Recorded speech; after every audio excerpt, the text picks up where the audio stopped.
प्यारे विद्यार्थियों, देखिए हिंदी साहित्य के इतिहास का काल विभाजन। आचार्य रामचंद्र शुक्ल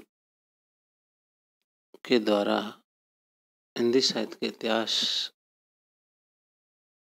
आचार्य रामचंद्र शुक्ल के हिंदी साहित्य के इतिहास का जो प्रकाशन है, प्रकाशन वर्ष 1929 ईस्वी।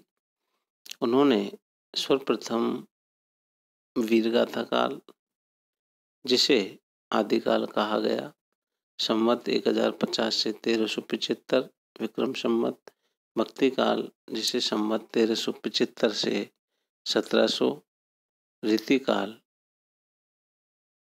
1987 से 1900 और गद्य काल विक्रम संवत 1900 से 1984 या आज तक।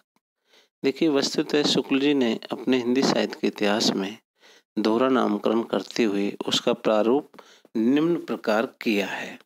आदिकाल जिसे वीरगाथा काल कहा गया 1050 से 1375, पूर्व मध्यकाल जिसे भक्ति काल कहा 1375 से 1700 विक्रम संवत, उत्तर मध्यकाल जिसे रीति काल कहा 1700 से 1900 और आधुनिक काल जिसे गद्य काल कहा 1900 से 1984 विक्रम संवत।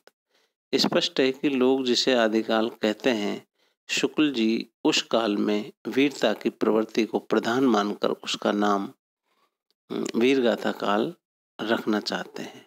इसी प्रकार पूर्व मध्यकाल को भक्ति काल, उत्तर मध्यकाल को रीति काल तथा आधुनिक काल को वे गद्य काल कहे जाने के पक्ष में है।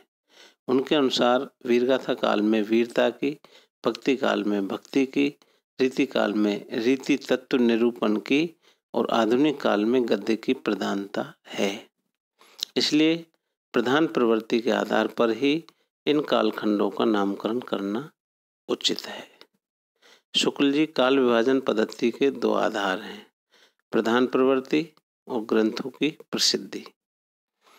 जिस कालखंड में एक विशेष ढंग की रचनाएं अधिक मिली, उसे एक अलग कालखंड माना गया और रचनाओं की प्रचुरता के आधार पर प्रधान प्रवृत्ति का निर्धारण कर लिया गया। प्रधान प्रवृत्ति के लिए लोक प्रसिद्ध ग्रंथों को ही आधार बनाया गया है। शुक्ल जी के काल विभाजन में सर्वाधिक आपत्ति विद्वानों को वीरगाथा काल नाम पर है। इस काल की अधिकांश सामग्री आधारहीन एवं अप्रामाणिक है, अतः उसके आधार पर प्रधान प्रवृत्ति का निर्धारण नहीं हो सकता। कुछ आलोचकों ने इस नाम को अनुचित बचाकर इसे आदिकाल कहना ही उपयुक्त माना है। एक प्रवृत्ति को प्रधानता देकर शेष को गौण मान लेने का दृष्टिकोण भी कुछ लोगों के मत से एकांकी है, जो इतिहास की अधूरी एवं एक पक्षीय व्याख्या करता है, जिसे वैज्ञानिक नहीं कह सकते। फिर भी यह कहना उचित है कि शुक्ल जी की काल विभाजन पद्धति का आधार तर्कसंगत एवं पुष्ट है। उनका काल विभाजन सरल एवं सुस्पष्ट है। अधिकतर प्रवृत्ति इतिहासकारों ने उसी का आधार ग्रहण किया है। डॉक्टर रामकुमार वर्मा का काल विभाजन।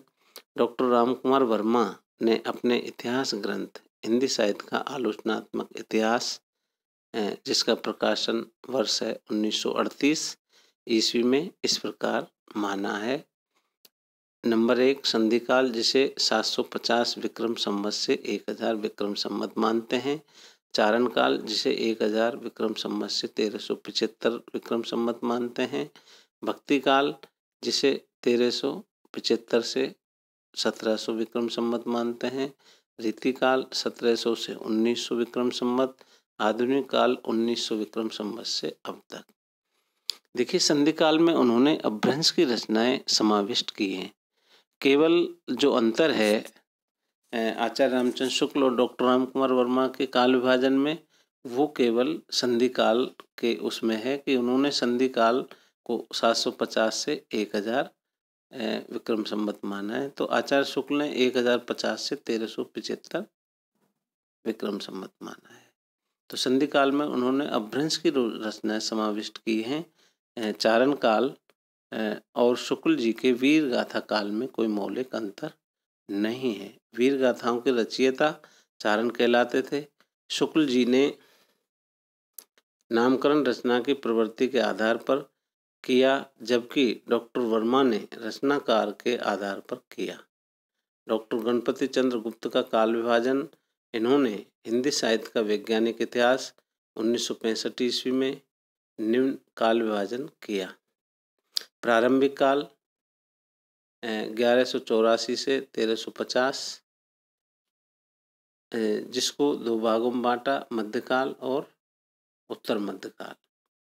पूर्व मध्यकाल 1350 से 1500, उत्तर मध्यकाल 1500 से 1857, आधुनिक काल 1857 से 1965। डॉक्टर गणपति चंद्र गुप्त का यह भी मत है कि हिंदी के प्रारंभिक काल एवं मध्यकाल में 3 प्रकार का काव्य मिलता है: धर्माश्रित काव्य और राज्याश्रित काव्य और लोकाश्रित काव्य। विभिन्न कालखंडों में विकसित काव्य परंपराओं का विवरण इस प्रकार है। प्रारंभिक काल में धार्मिक रास काव्य परंपरा है, संत काव्य परंपरा है, जिसे धर्माश्री काव्य कहते हैं। मध्यकाल में संत काव्य परंपरा है, पौराणिक गीति परंपरा है, पौराणिक प्रबंध काव्य परंपरा है और रसिक भक्ति काव्य परंपरा है। ये भी धर्माश्रित काव्य के अंतर्गत आता है। मैथिली गीति परंपरा है, मैथिली और ऐतिहासिक रास काव्य परंपरा, ऐतिहासिक चरित काव्य परंपरा और ऐतिहासिक मुक्तक काव्य परंपरा, ये राज्याश्रित काव्य के अंतर्गत आता है। शास्त्रीय मुक्तक परंपरा इसी के अंतर्गत है राज्याश्रित में, और रोमांसिक कथा काव्य परंपरा और स्वच्छंद प्रेम काव्य परंपरा ये लोकाश्रित काव्य में। विभिन्न कालखंडों के नामकरण, जिसमें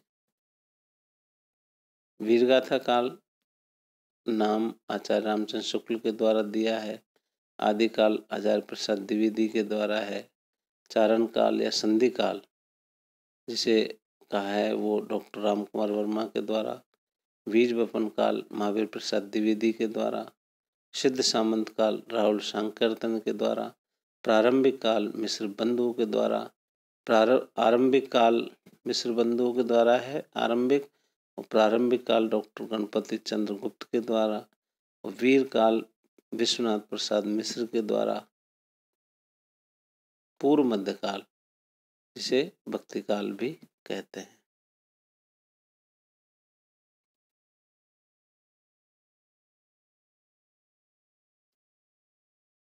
उत्तर मध्यकाल जिसे रीतिकाल, अलंकृत काल, श्रृंगार काल कहा गया है। आधुनिक काल जिसे गद्य काल, वर्तमान काल कहा है।